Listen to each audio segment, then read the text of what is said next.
Klub besar seperti Madura United dan Persipura Jayapura di Liga 1, serta PSMS Medan di Liga 2 memilih untuk membubarkan timnya dikarenakan tidak adanya kejelasan kompetisi. Sedangkan klub harus tetap mengeluarkan dana besar. Kerugian finansial akibat tidak adanya kompetisi menjadi alasan utama. Meskipun kerugian juga dirasakan klub Sriwijaya FC, namun manajer klub Sriwijaya FC Henry Zainuddin menegaskan tidak akan pernah membubarkan Sriwijaya FC. Sriwijaya FC akan siap kapanpun liga akan bergulir.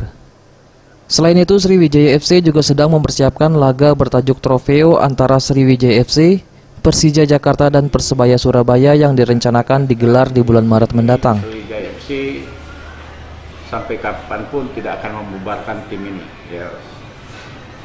Karena SFC selalu siaga untuk bertanding kapanpun, bulan berapapun kita harus siaga. Pemain sudah kita pastikan sekarang sudah ada 18 untuk siap tempur.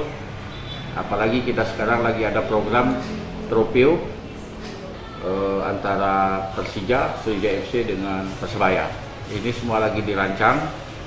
Insyaallah kalau sudah proposalnya sudah bagus, kita akan komunikasi dengan pihak Persija, dengan Persebaya untuk melakukan Trofeo di bulan Maret. Dan saya menegaskan Sriwijaya FC tidak bubar dalam hal ini, siap untuk bertanding kapanpun liga, karena kita ada target yaitu juara Liga 2 dan lolos ke Liga 1 tahun 2021.